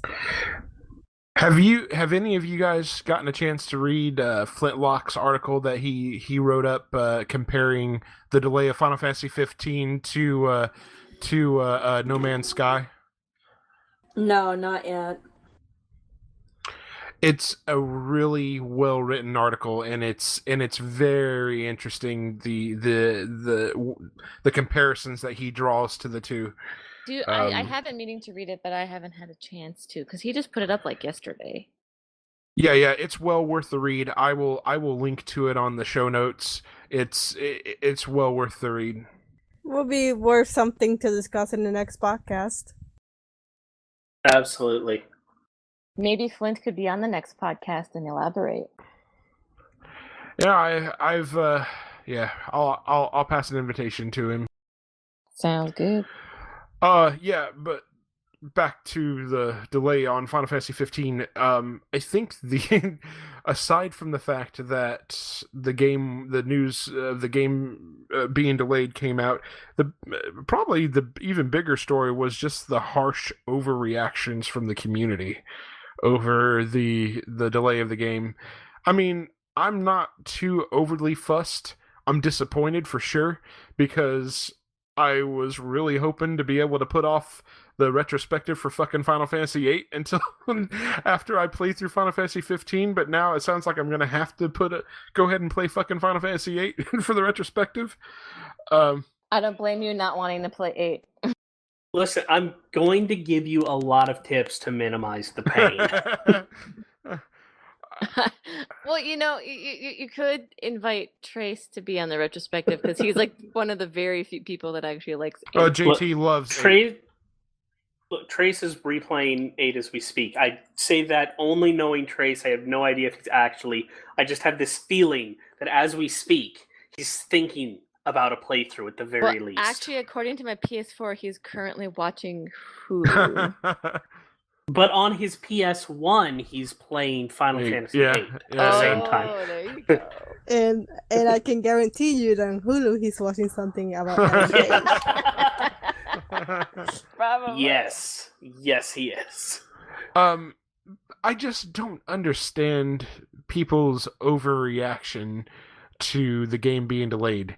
Yes, I guess it's a bit of a concern that maybe the game's not done, or maybe that they're trying to over-polish things, but it's not that big of a deal, really. It's fucking 60 days. Well, I will point out yet again to people that are overreacting that Uncharted 4 and The Witcher 3 got the same delay, and those games turned out fine. I mean, yeah, it's irritating, and it's what's the word I'm looking for? It's irritating.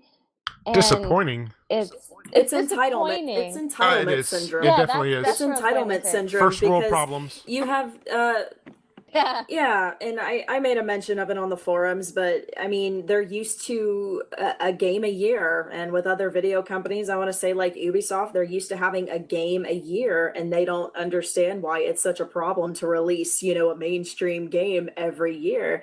They feel like they're entitled to a game every year, and that's just not the case. I mean, that's not the way Square-Enix operates anyway, and I've often found myself wondering why the hell they don't operate that way myself, but that's not my business.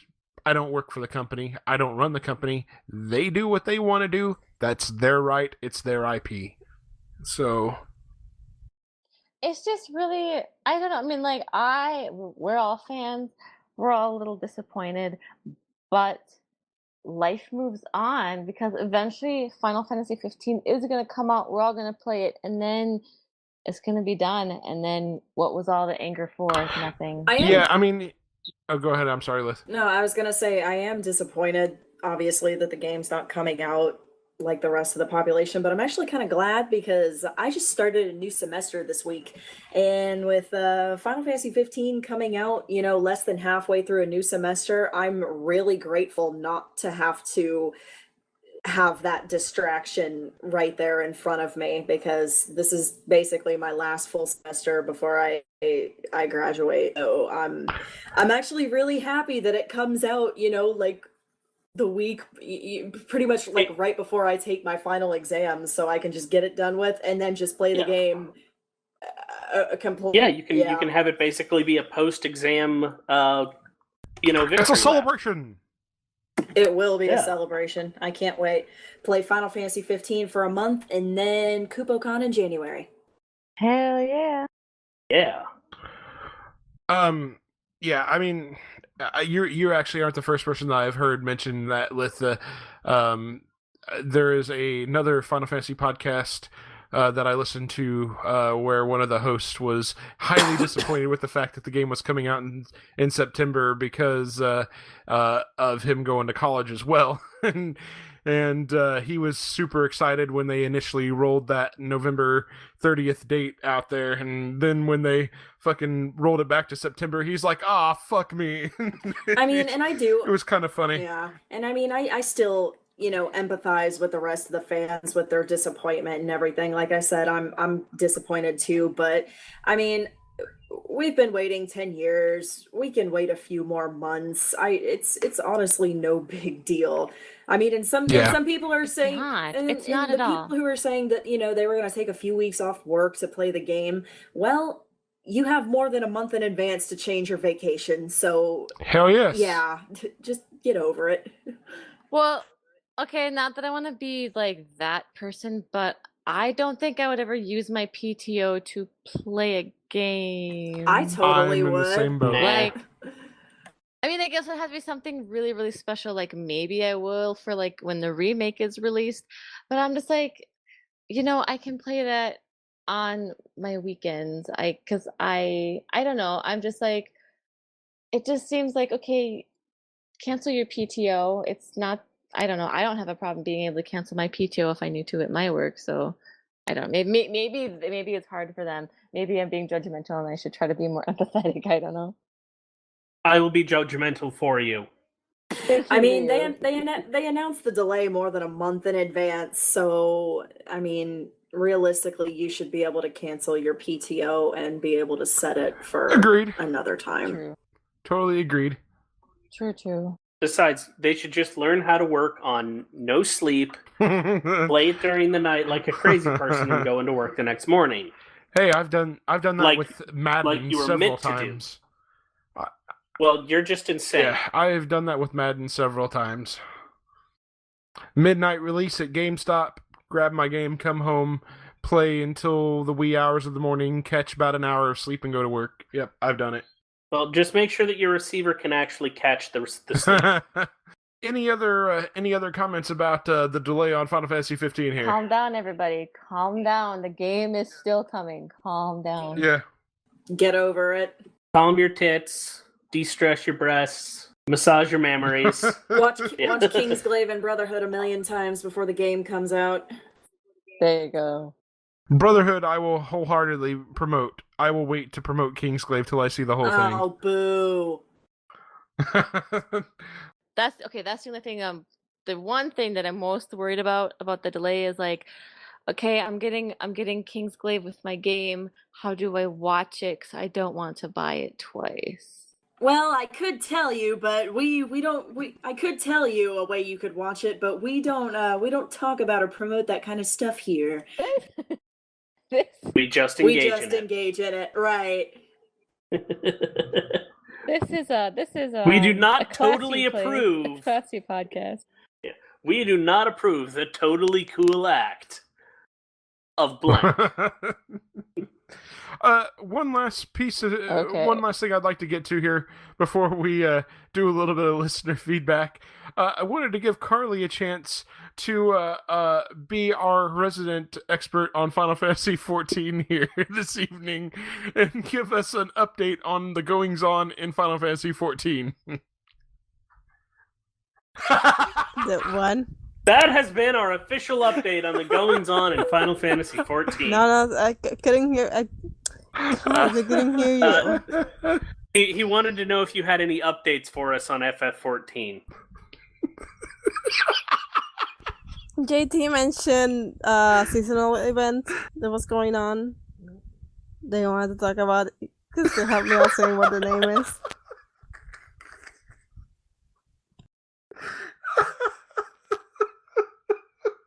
So I guess also no. I have no idea. But I don't either. Mike's loving this shit. I don't either. I just put you on the spot because I wanted to. It's called mythical something. I know they have special phase and you get items and equipment and stuff. And it's through the whole month of August, but I don't really remember the name. I haven't played How long's it been since you played? January.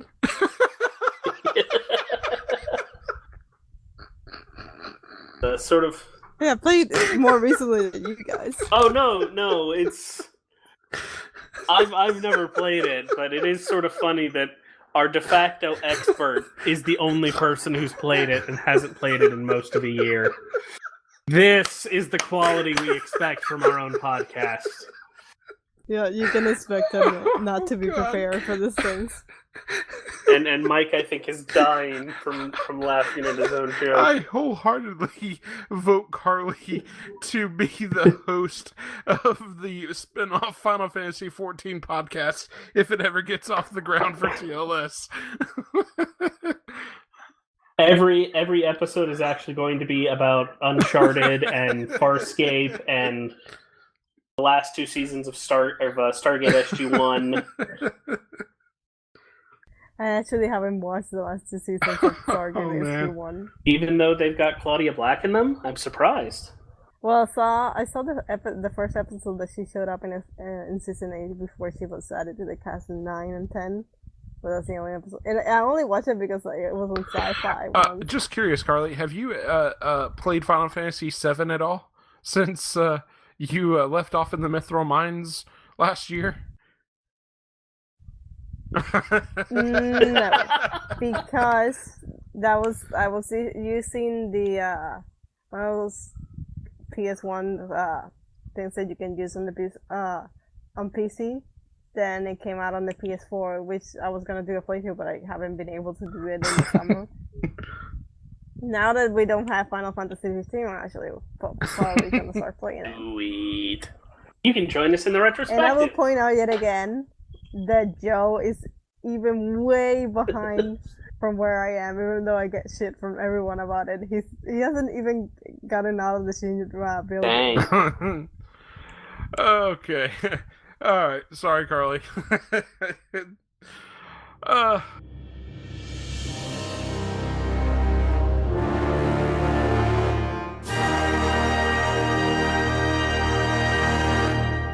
Okay, so do we want to do some listener feedback, or do we want to wrap up and save listener feedback for next episode? I know we could do it, I suppose. All right, well, let's do this then. Let's start on the Lifestream.net forums. These are responses to episode 20.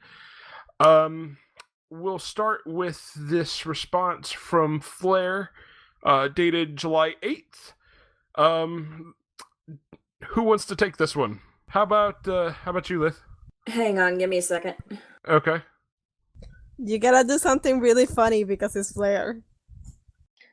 What? I don't even know what she sounds like. Well, Kermit the Frog, obviously. All right, response from Flair on the forums. Okay, so I finally listened to this. No one reminded me. Kermit the Frog face. I love the talk about 12's remaster and the bit of stuff about 15. I'm in agreement with wanting the remaster to have an option to switch between the Zodiac version and the original. Lith, why haven't you played Tactics? They're set in Evilise, for God's sake. I only played Tactics Advance, but that one's a lot of fun. And totally random... Blair, go play Tactics and Tactics Advance too. And totally random. Carlie, I've only heard you speak a few times before now, but this is the first time I noticed your accent. I mean, how did I miss that? Anyway, it's lovely. Aww. I personally enjoyed roughly the second half of the podcast more and laughed quite a lot with the voice swaps going on, so thanks. Also, I'm glad you all like Flare Bear. You can probably blame that one on Lith. Oh, gee, thanks for throwing me under the bus. If you fly out to England to get Joe, then take me with you. It was enjoyable listening in on the podcast. I'll be sure to catch the next episode. Awesome job, Lith. You did great on your first appearance. Aw, I forgot she said that's that. So adorable. Love fest from Flair. And to answer your follow-up to her, yes, they have made a Tactics for the PSP. It's called War of the Lions. Go play it right now. And that is actually essentially just a remake of the original Tactics. So, with some added shit. I need to go get that for my PSP then. I don't know where my PSP is. I kind of lost it. Since we're on this topic here, I just have to go ahead and throw Lith here. She says, I love Carlie's accent. I find it extremely arousing, exotic, even though I have Puerto Rican relatives. You're welcome. Well, to be fair, my Puerto Rican relatives have they've lived in the U.S. for quite some time, so they've lost that exotic lilt that Carlie carries. You can still hear it come out in my aunt when she gets pissed. See, that's Carlie's secret. She's always angry. I understood that reference. Most of my cousins don't have it because they were born here. She's gonna be so happy when she meets me. Next reaction or next responses we got here that I'd like to read off are from Avalanche87. Tinny, since you're new to the show, would you like to read these? Sure. Which one do you want me to read? Read both of them. Just go ahead and take both of them. I'm laughing already. All right. So the first one says, okay, so this is in response to Liz talking about the voice impression she did. The really horrible one. Okay, so Avalanche says, yeah, it was pretty bad initially when you started reading my comment. I thought to myself, I don't sound like Arnie. Sure enough, you then soon after proceed to do Arnie impersonations. Tisk tisk. All right, to be fair, I can only speak in Arnie in short bursts. I'm not good at reading entire sentences, which I found out about halfway through the comment and decided that I just couldn't stop out of fear of sounding retarded. More retarded than I already did, so I just kept going. Okay, and then now Avalanche is saying, Lith, good try, haha, leprechaun, Arnie. How in the world do we get our fingers on the FF12 judge busts? I saw them all, but how do I get my fingers on them? I want to know that as well. My most expensive piece in my collection, provided it arrives, is the Ares Altar. I'm assuming they mean Ares. Altar statue at 900 USD, just under 1200 AUD in shipping. Oh, I think I remember Avalanche posting about that on the forums. That was actually a really good deal considering. Anyways, enjoy, guys. Keep up the awesome shenanigans. Thanks, Avalanche. Thank you, Avalanche. 87. Sorry. Thanks, Avalanche. As far as I know, the judge busts are not up for pre-order on Square-Enix's website yet. As far as I know, the ones that are being displayed at San Diego Comic-Con and Gamescom just recently are still prototypes. So they're not up for pre-order yet. I am keeping a close eye on them because I want them too. Yeah. They look amazing. God, they do. And it just it warms my heart to see them still do merchandise for 12 because I feel like people always like to shit on 12. I'm like, no, it was a good game. Fuck you. I still need to get that Friend Play Arts Kai figure, just saying. It doesn't get... I've said it before, Final Fantasy 12 does not get the love that it deserves. I think we have this discussion several times where it's now been same with Final Fantasy 9 that when they came out they weren't very popular, but after now it's like 12 too is like hugely popular now. It's amazing what time does. Yeah. Well, I think the reason that 12 wasn't very popular was because 11 wasn't very well received. It's the thing of how well received a game is actually will dictate how well its sequel does. I guess. Yeah, and I think when 12 came out, it just tasted like bitter grapes, and then over time it has aged into a fine wine. That is very eloquent and classy. I like it. Don't expect anything else more classy and eloquent than that. The Zodiac Age looks amazing. I can't wait. So stoked. That is all. Ryu, let's move over to YouTube comments here. You want to read this first one from Shane Lewis? Yes. I drive several hundred miles a day for work, and I find podcasts the best way to spend that time. I really look forward to these discussions and, of course, the awesome retrospective series. I've listened to each twice. The laid-back nature of these talks is great, and refreshingly not constrained to something like a 20-minute episode. In this form, we get a sense of your personalities and camaraderie. Presently, at 30 years old, I came into the Final Fantasy fanbase very late. I had the NES and SNES as a kid, But was at that age Super Mario and Mortal Kombat were more appealing than those games that made you think and strategize. And then in high school I was a very casual gamer and played sports and FPS games sparingly. It wasn't until after high school, sometime around 2006, that I finally played the game that everyone always talked about and committed something like 60 to 70 hours to Final Fantasy VII over the course of a summer and loved every minute of it. I later played 10 and 13 and most of 9 and 12. Now, inspired by the retrospective, I plan on playing some of the classic Nintendo-era games, perhaps starting with 6, as that's the next game due for discussion. I haven't regretted not going next-gen with PS4 so far, but I will certainly get one to play Final Fantasy 15. I sure hope a special edition PS4 is in the works. Anyway, thanks for the time and energy you all put into this, and I hope it continues. So long! Thank you very much, Shane. Appreciate that. Aw, thank you. Good job. And I love the fact that you're actually putting in the effort to listen to the retrospective series more than once. That's outstanding. And some of those That's are certainly twice I was more gonna than say we've ever done. that's commitment, man, because those are pushing 2-3 hours a piece. So yeah, that's commitment. I thoroughly appreciate that. So and by the way, even there is no such thing as coming into the Final Fantasy fan base too late. Just no such thing. Anybody of any age can find never something to said too enjoy. late, just very late. I mean, it's never late. Anybody from Well, any... I think he's saying that he came in late despite having the opportunity because I mean, he had an NES that's fair. and SNES. I'm just trying to make him feel more at ease about it. So, yeah. Oh yeah, no. Like, there's nothing bad Yeah. about it. I think he was just sort of explaining that he didn't grow up with it. He just sort of, finally decided after a while. Well, I'm very much glad you're enjoying the series. I hope you enjoyed the Final Fantasy VI retrospective. I don't know if you could tell, but it oozed the fact that we love that game. So, and love breaking it over my knee. I'm sure you are going to hear even more love oozing out of our retrospective on Final Fantasy VII coming soon. So, look forward to that. Less things you can do to completely break that one over your knee, though. And It's got less holes even in more it. when you get to Final Fantasy VIII, because you all love that game. Oh, yeah. There's so many ways to break.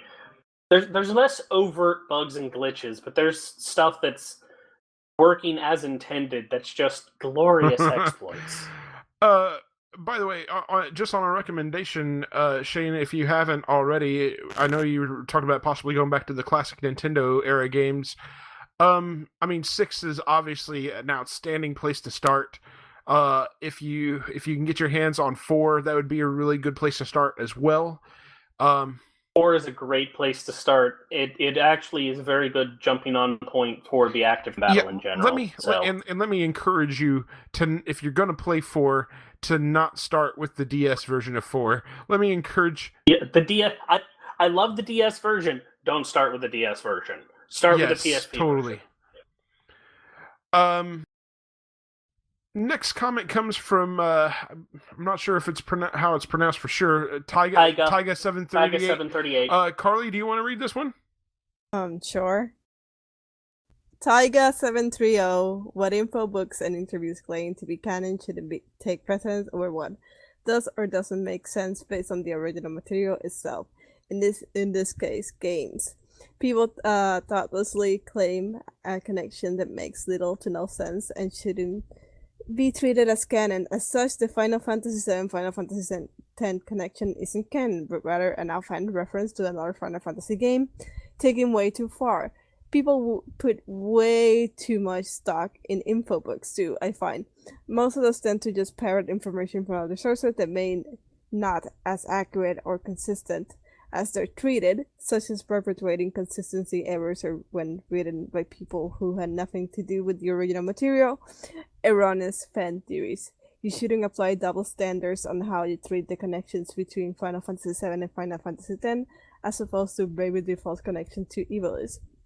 More on topic with the rest of the podcast, I agree about the sheer quantity of Final Fantasy XV stuff being a bit too overwhelming, and it risks dampening hype or burning out fans too soon.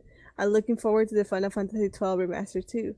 With the better graphics, they should at least be able to make the ads stop looking painted. I don't really have a preference for which job system they're going with, but in the interest of including new features that weren't available in all versions, they be better off having both. On a side note, the podcast audio sounds a bit iffy here and there, though I'm not a tech savvy enough to know what you would need to do to improve the audio quality. It might be an issue with specific people's mics during the recording more than it is with editing. It is almost always an Mics, issue with our yeah, mics. for sure. Yeah. And Mostly with that thick Yeah. one, dude. Yeah. I'm sorry, I mean, no. For sure. I'm using like Yeah. my little PS4 earpiece, so you're actually coming through nice and clear, Oh, am Tenny. I? So Also, Mumble yeah. doesn't help. Yeah, and I'm sure Mumble doesn't help either. Yeah, thank you very, very much for the comment, Tyga. As far as the quality issues are concerned, I mean, we do try to clean that up as best as we can. Sometimes Mumble just creates a lot of issues, and it's just not possible to clean those up all up completely. So we do try. If I could afford to buy better mics for all of us, I would, but at this point we're stuck using what we got, so we make do. So Don't tell them, but I actually have a good mic. I just don't use it. Carlie.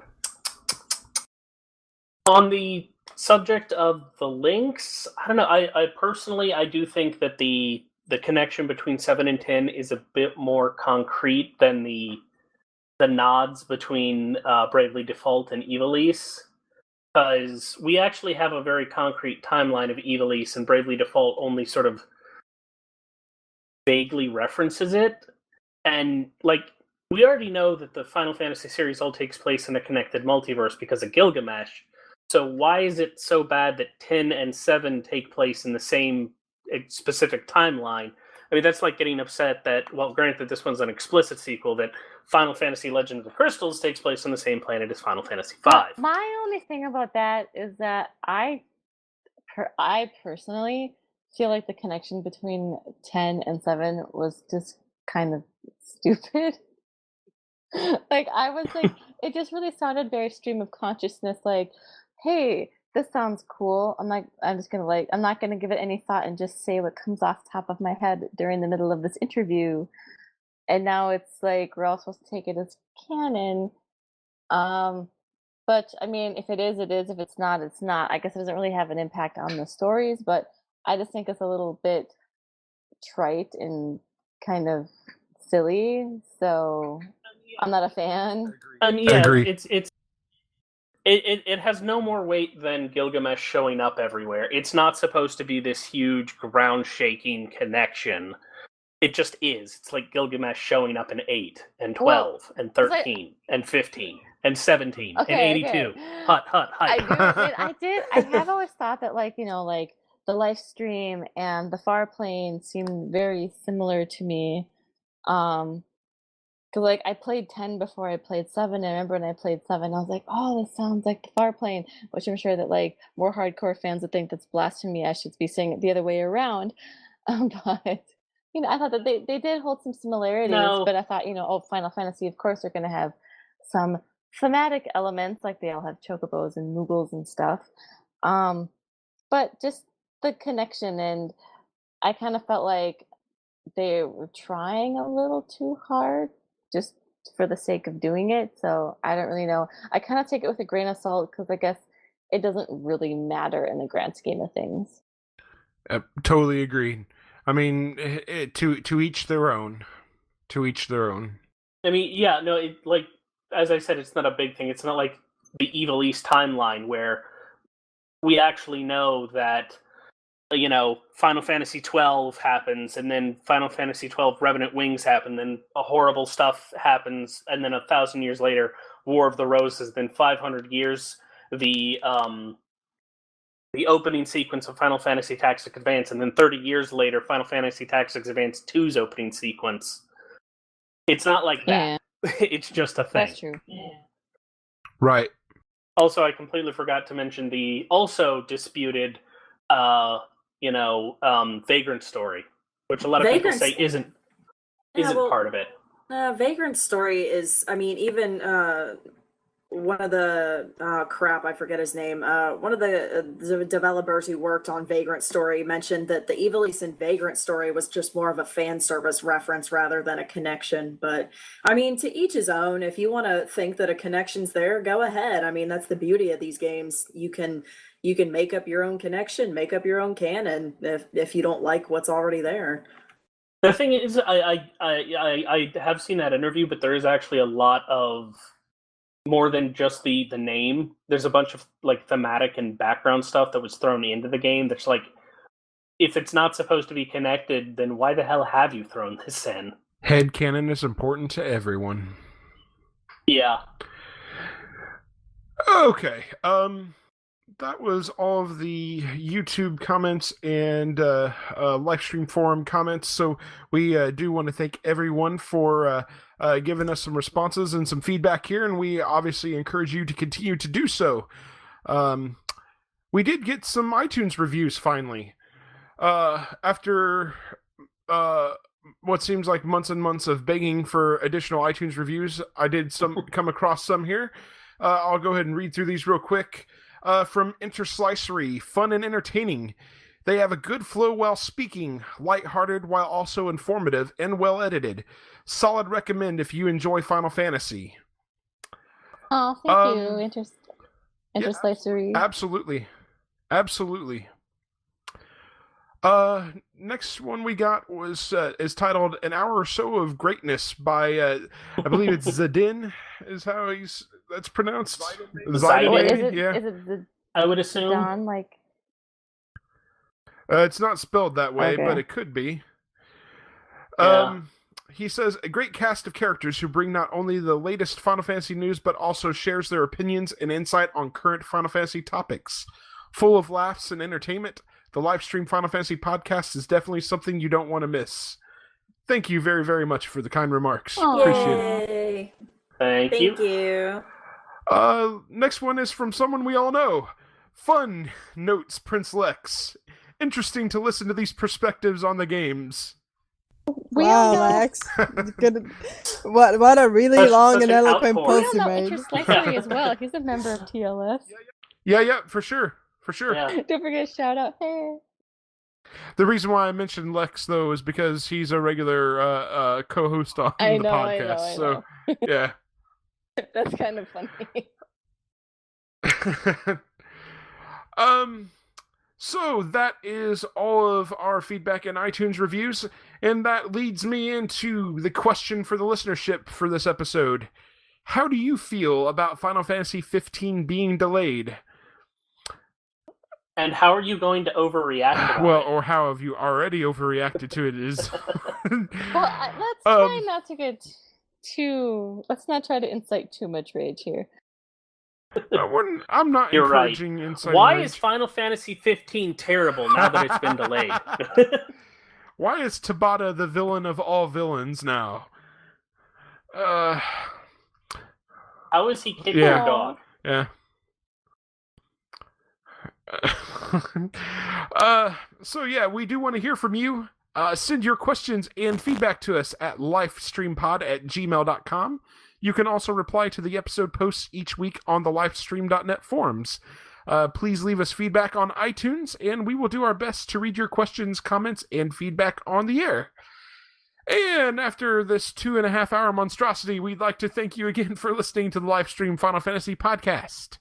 Take care, and always protect the crystals.